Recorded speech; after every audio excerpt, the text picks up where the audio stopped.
चलिए अब आते हैं एरोमेटिक कार्बोनिल्स। एरोमेटिक कार्बोनिल्स मतलब एल्डिहाइड्स एंड कीटोन्स। एरोमेटिक यानी बेंजीन के डेरिवेटिव्स जो हो, ठीक है। तो बेंजीन का एल्डिहाइड, बेंजीन का कीटोन, तो इन्हें हमने एरोमेटिक एल्डिहाइड और एरोमेटिक कीटोन मेंशन किया है। और आपके एनसीईआरटी के अकॉर्डिंग अगर हम चलें तो इसमें जो मेथड्स ऑफ प्रिपरेशन है, फर्स्ट इज रोजेनमुंड रिएक्शन। रोजेनमुंड रिएक्शन में क्या होगा, बेंजीन पर COCl, ठीक है, ऑयल क्लोराइड ग्रुप अटैच है, इसे आप बोल दोगे बेंजोइल क्लोराइड। और इसमें लिंडलर्स कैटलिस्ट डाला गया है, हाइड्रोजन, पैलेडियम और बेरियम सल्फेट। लिंडलर्स कैटलिस्ट क्या करेगा, यहां पर देखो आप मैं इस ग्रुप को ऐसे लिख दूं, यहां Cl हटा है और यहां पर H आ गया है, ठीक है। यानी क्या मैं बोल दूं, रिडक्शन हो गया। तो लिंडलर्स कैटलिस्ट से ये रिड्यूस होकर के और यहाँ पे क्या बन रहा है, बेंजल्डिहाइड। बेंजल्डिहाइड का एक नाम आप और कह सकते हैं benzene carb aldehyde. CHO group को हम कार्ब एल्डिहाइड भी कहते हैं, बेंजीन रिंग पर ही प्रेजेंट है। तो बेंजीन कार्ब एल्डिहाइड, ये हम मॉडर्न IUPAC नेमिंग के अकॉर्डिंग लिखते हैं। Second method of preparation is Gattermann-Koch reaction. और गैटरमैन-कोच रिएक्शन बेंजीन के साथ करवाया जाता है। बेंजीन पर COHCl डाला, कार्बन मोनोऑक्साइड और HCl डाला गया है with Lewis acid anhydrous AlCl3। तो यहाँ पर डायरेक्टली, क्योंकि इसका मैकेनिज्म आपके सिलेबस में एनसीईआरटी डील नहीं कर रही है, इसलिए मैं भी यहाँ पे मैकेनिज्म नहीं ले रही हूँ, मैं डायरेक्ट आपको प्रोडक्ट बता रही हूँ। तो इसमें CHO आप यहाँ पर रख देंगे, बेंजीन के ऊपर एक CHO आ जाएगा, benzaldehyde. Next is Friedel-Crafts acylation. Friedel-Crafts acylation में बेंजीन है, बेंजीन पर CH3COCl डाला गया है, ठीक है, और लुईस एसिड एनहाइड्रस AlCl3 डाला है, ठीक है। तो यहाँ पे जो असाइल ग्रुप है COCH3, ये COCH3 यहाँ पे लग जाएगा।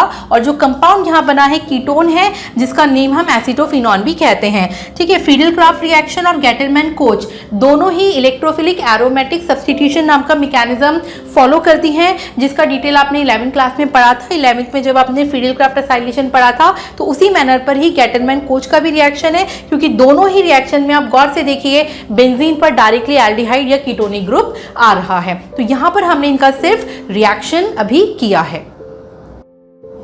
चलिए फिर इसका फोर्थ मेथड है by oxidation of methyl benzene. Methyl benzene क्या होता है, बेंजीन के ऊपर मिथाइल है तो इसे आप मिथाइल बेंजीन बोलोगे, जिसे हम टॉलुइन भी कहते हैं, ठीक है। तो इसके दो रिएक्शन है जो आपकी एनसीईआरटी डील करती है, इटार्ड्स रिएक्शन और साइड चेन हैलोजिनेशन या साइड चेन क्लोरीनेशन। इटार्ड्स रिएक्शन क्या है, यहाँ हमने टॉलुइन लिया है, बेंजीन पर CH3, इसमें डाला जाता है क्रोमाइल क्लोराइड CrO2Cl2 और CS2 जो होता है कार्बन डाइसल्फाइड, ये यहाँ पर सॉल्वेंट होता है, ठीक है। तो CS2 सॉल्वेंट की प्रेजेंस में जब क्रोमाइल क्लोराइड का रिएक्शन CH3 के साथ में किया जाता है तो ये कॉम्प्लेक्स बनता है। इस कॉम्प्लेक्स में देखिए CH3 में C पर 3 हाइड्रोजन थे, ठीक है। 3 हाइड्रोजन में से 1 हाइड्रोजन तो रिटेन रहा, बची हुई 2 हाइड्रोजन की वैलेंसी को मैंने होल्ड वाइज करके लिख दिया। उन हाइड्रोजन की वैलेंसी पर क्या आके जुड़ा, क्रोमाइल क्लोराइड अपने एक ऑक्सीजन से इससे जुड़ा है, दूसरा ऑक्सीजन जो है वह यहाँ से जो हाइड्रोजन हटे होंगे वो हाइड्रोजन इस ऑक्सीजन के साथ में जुड़ गए हैं, होल्ड वाइज से 2 हाइड्रोजन हटे थे तो OH Cr और दोनों क्लोरीन क्रोमियम पर है Cl2, ठीक है। तो ये कॉम्प्लेक्स बना है और जब इस कॉम्प्लेक्स को हम हाइड्रोलाइज करेंगे यानी वाटर के साथ जब ये हटेगा तो बॉन्ड टूटेगा तो यहाँ पे एल्डिहाइड का फॉर्मेशन हो जाएगा, यानी ये कार्बन है, ये H है, इस ऑक्सीजन के साथ यहाँ पर CHO का फॉर्मेशन हो जाएगा, ठीक है। तो बेंजल्डिहाइड या बेंजीन कार्ब एल्डिहाइड का यहाँ पे फॉर्मेशन हो रहा है इटार्ड्स रिएक्शन में। दूसरा रिएक्शन है साइड चेन हैलोजिनेशन या साइड चेन क्लोरीनेशन। इसमें भी देखिए आपने बेंजीन पर मिथाइल लिया है, यहाँ पे 2 मोल क्लोरीन की सप्लाई की गई है in the presence of sunlight. Sunlight की प्रेजेंस में क्लोरीन कभी भी बेंजीन रिंग पर अटैक नहीं करती है, कहाँ अटैक करेगी, sp3 कार्बन यानी CH3 पर। तो क्या किया, CH3 के 3 हाइड्रोजन में से, क्योंकि 2 मोल क्लोरीन की सप्लाई की गई है, 2 हाइड्रोजन क्लोरीन से रिप्लेस हो गए। देखो ये 2 क्लोरीन आ गए 2 हाइड्रोजन की जगह। अब क्या होगा, वाटर के साथ इसको हीट किया गया, जैसे एक्वस KOH के साथ होता है एसिड रिएक्शन, उसी तरीके से वाटर ने क्या किया, इन दोनों क्लोरीन को रिप्लेस कर दिया OH से, यानी एसएन सब्स्टिट्यूशन हो गया, न्यूक्लियोफिलिक सब्स्टिट्यूशन हो गया। एसएन रिएक्शन, जब 2 OH एक कार्बन पर आ गए, एक कार्बन पर 2 OH अनअफोर्डेबल होते हैं, अनस्टेबल होते हैं, तो जैसे ही ये बना, इसमें से सडनली एक वाटर का मॉलिक्यूल निकल जाएगा। मैं यहाँ पे -H2 लिख देती हूँ, और जैसे ही वाटर का मॉलिक्यूल एलिमिनेट हुआ, अब ये बन गया CHO, यानी बेंजल्डिहाइड या बेंजीन का कार्बेल्डिहाइड यहाँ पर फॉर्म हो रहा है। चलिए फिर इनकी केमिकल रिएक्शंस पर आते हैं। ठीक है, इसके पहले हमने मेथड्स ऑफ प्रिपरेशन देख ली है। एनसीईआरटी ने इसकी बहुत ही कम कुछ ही केमिकल रिएक्शन दी है। इसमें फर्स्ट इज कैनिजारो। कैनिजारो की क्या कंडीशन होती थी, इसमें अल्फा कार्बन पर हाइड्रोजन नहीं होना चाहिए। तो ध्यान से देखिए, अब यहाँ बेंजीन रिंग है, बेंजीन रिंग में ये वाला जो बेंजीन का कार्बन है, इस पर कोई भी हाइड्रोजन नहीं है। क्यों नहीं है? कार्बन की सारी वैलेंसी काउंट कर लो, 1 2 3 4। कार्बन ने ऑलरेडी 4 बॉन्ड्स बना लिए, तो हाइड्रोजन कहीं पे रह ही नहीं सकता।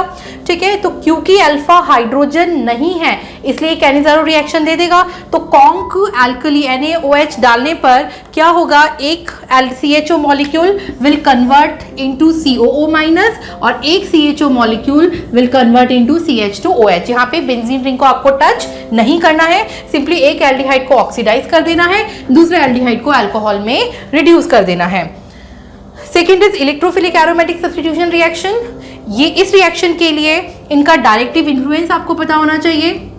दो एल्डिहाइड्स एंड कीटोन्स जो होते हैं, ये मेटा डायरेक्टिंग ग्रुप्स होते हैं, यानी अगर ये किसी रिंग पर बैठे हैं तो इनकी प्रेजेंस में अगर हम कोई दूसरा ग्रुप एंटर करवाएं तो वो हमेशा मेटा पोजीशन पर आकर के सेटल होगा। जैसे बेंजल्डिहाइड है, आपने इसमें conc HNO3 and conc sulphuric acid डाला है, तो बेंजीन में जो CHO का मेटा पोजीशन, मेटा कॉर्नर्स है CHO की, या तो ये या फिर ये, दोनों में से किसी भी एक मेटा पर आप यहाँ पे नाइट्रो ग्रुप को लगा दीजिए। तो नाइट्रेशन का जो रिएक्शन है वो इस तरह से कार्बोनिल एरोमेटिक कार्बोनिल पर परफॉर्म हो रहा है। इसके डिस्टिंक्शन टेस्ट पर आते हैं। तो इसमें मैंने यहाँ पे हेडिंग में ऊपर 2 मॉलिक्यूल लिखे, जैसे डिस्टिंक्शन बिटवीन ये एल्डिहाइड एंड कीटोन है ना। तो ये 2 मॉलिक्यूल है जिनका डिस्टिंक्शन करना है। यहाँ पे मैंने टेस्ट का नाम लिखा है टॉलेंस टेस्ट और फेलिंग्स टेस्ट। ठीक है, यानी कि एक टेस्ट है टॉलेंस, जिससे हम दोनों को डिफरेंशिएट कर सकते हैं। क्या डिफरेंशिएट कर सकते हैं? एल्डिहाइड तो सिल्वर मिरर देगा लेकिन कीटोन नहीं देगा। ऐसी फेलिंग्स टेस्ट से हम लिख सकते हैं ये रेड प्रेसिपिटेट देगा और सेकंड वाला नहीं देगा। लेकिन यहाँ पर मैंने जस्ट आपको ये शॉर्ट में बना के दिया है, आपको इसमें इसके अलावा और क्या करना है, इनकी रिएक्शंस भी शो करनी है। पहले आप एल्डिहाइड के साथ में रिएक्शन लिखेंगे, टॉलेंस की प्रोडक्ट बना के दिखाएंगे। सेम रिएक्शन कीटोन के साथ लिखेंगे, फिर प्रोडक्ट साइड में आप लिखेंगे कि there is no reaction. In the same manner Fehling test में पहले एल्डिहाइड की पूरी फेलिंग टेस्ट की रिएक्शन लिखेंगे, फिर कीटोन की फेलिंग टेस्ट के साथ रिएक्शन लिखेंगे, और मतलब रिएक्टिंग साइड में लिखेंगे, और प्रोडक्ट साइड में आप शो करेंगे कि there is no precipitate formation या नो रिएक्शन। ठीक है, अच्छा नेक्स्ट डिस्टिंक्शन है, ये एल्डिहाइड, दोनों एल्डिहाइड है लेकिन एक एलिफेटिक एल्डिहाइड है, एक एरोमेटिक एल्डिहाइड है। तो जो एलिफेटिक एल्डिहाइड है वो इसमें तो CH3CO ग्रुप है, वो हेलोफॉर्म टेस्ट और फेलिंग टेस्ट दे देगा। लेकिन जो बेंजल्डिहाइड है वो फेलिंग टेस्ट या आइडोफॉर्म टेस्ट नहीं देता है। सेम कहानी यहाँ पर आप आइडोफॉर्म टेस्ट का रिएक्शन और फेलिंग टेस्ट का रिएक्शन दोनों के लिए लिख के दिखाएंगे, जिसमें एक में रिएक्शन चल रहा होगा और दूसरे में रिएक्शन नहीं होगा। तो प्रोडक्ट साइड में आप लिखेंगे there is no reaction. Next distinction है, एक एल्डिहाइड और एक कीटोन में है। यहाँ पे आप गौर करिए कि कीटोन में CH3CO टर्मिनल यानी हेलोफॉर्म टर्मिनल है, लेकिन एल्डिहाइड में हेलोफॉर्म टर्मिनल नहीं है। तो यहाँ पे टॉलेंस और फेलिंग के अलावा हम हेलोफॉर्म टेस्ट को भी एक हेल्पफुल टेस्ट ले सकते हैं एज अ डिस्टिंक्शन। तो हेलोफॉर्म टेस्ट ये एल्डिहाइड नहीं देगा लेकिन कीटोन दे देगा। टॉलेंस और फेलिंग्स टेस्ट दोनों एल्डिहाइड देंगे लेकिन कीटोन नहीं देगा। जो देंगे मैंने उन पर राइट टिक किया है और जो नहीं देंगे उन पर मैंने क्रॉस टिक कर दिया है। ठीक है, राइट टिक की जगह आप ये भी लिख सकते हैं सिल्वर मिरर और रेड PPT, जो भी फिजिकल अपीयरेंस है वो भी आप मेंशन कर सकते हैं। अच्छा, फिर नेक्स्ट है डिस्टिंक्शन में, ये एक एल्डिहाइड है और ये कीटोन है। आप गौर करिए दोनों में से किसी में भी हेलोफॉर्म टर्मिनल नहीं है, तो यहाँ हेलोफॉर्म टर्मिनल तो नहीं होगा। अच्छा सॉरी, ये एल्डिहाइड और दूसरा ईथर है, CH3CH2O है ना, दूसरा ईथर है, तो यानी फंक्शनल ग्रुप ही बदल गया। तो आपको ऐसा टेस्ट डालना है जो ईथर फंक्शनल ग्रुप नहीं देता हो लेकिन एल्डिहाइड ये कीटोन देता हो। तो टॉलेंस, फेलिंग और DNP ये तीनों टेस्ट एल्डिहाइड्स के तो होते हैं लेकिन ईथर में नहीं होते हैं। ठीक है, फिर नेक्स्ट देखिए, ये कीटोन है और एक एरोमेटिक एल्डिहाइड, बेंजल्डिहाइड है, C6H5 मेंशन है ना, तो ये एरोमेटिक एल्डिहाइड है और कीटोन है। कीटोन में हेलोफॉर्म टर्मिनल दिख रहा है क्या, देखो CH3CO टर्मिनल है, तो ये हेलोफॉर्म टेस्ट देगा और ये एरोमेटिक एल्डिहाइड नहीं देगा। टॉलेंस टेस्ट ये एल्डिहाइड दे देगा एरोमेटिक, और कीटोन नहीं देता है। अच्छा, फिर ऐसे 2 पेंटेनॉन है और 3 पेंटेनॉन है, दोनों ही कीटोन है, तो इनमें चेंज होगा। जब आप स्ट्रक्चर ड्रॉ करेंगे तो एक में हेलोफॉर्म टर्मिनल है और दूसरे में नहीं है। जिसमें हेलोफॉर्म टर्मिनल है 2 पेंटेनॉन, वह हेलोफॉर्म टेस्ट देगा। हेलोफॉर्म का खाली आयोडोफॉर्म वाला टेस्ट है जो डिस्टिंक्शन टेस्ट होता है। ब्रोमोफॉर्म और क्लोरोफॉर्म के टेस्ट डिस्टिंक्शन टेस्ट नहीं होते, क्योंकि उनमें जो प्रोडक्ट बनता है वो कलरलेस ही होता है। और एक बाइसल्फाइड टेस्ट भी आप दे सकते हैं। बाइसल्फाइड टेस्ट में जो कीटोन है ये वाइट पीपीटी देगा। 3 पेंटेनॉन में बाइसल्फाइड इसलिए नहीं होगा क्योंकि वहाँ पे स्टेरिक हिंड्रेंस ज्यादा है, ठीक है, बहुत ही कम होता है, तो रिएक्शन बैक हो जाती है, तो ऑलमोस्ट ऑब्जर्वेबल नहीं होता है ना, ड्यू टू स्टेरिक हिंड्रेंस। अच्छा, उसके बाद में ये अगेन कीटो है और एरोमेटिक एल्डिहाइड है, तो यहाँ पर इस हेलोफॉर्म टर्मिनल CH3CO दिख रहा है, तो हेलोफॉर्म टेस्ट आप यूज कर सकते हैं। ये वाला मॉलिक्यूल देगा, कीटोन और एल्डिहाइड नहीं देगा। टॉलेंस टेस्ट एरोमेटिक एल्डिहाइड भी दे देता है, और कीटोन पर तो टॉलेंस होता ही नहीं है। और फिर अगेन ये एरोमेटिक कीटोन है और ये एरोमेटिक एलिफेटिक कीटोन है, तो यहाँ पे टॉलेंस टर्मिनल, ये हेलोफॉर्म टर्मिनल है CH3C और यहाँ पर नहीं है, तो इस तरह से जो है आप इसको इसे चेक कर सकते हैं।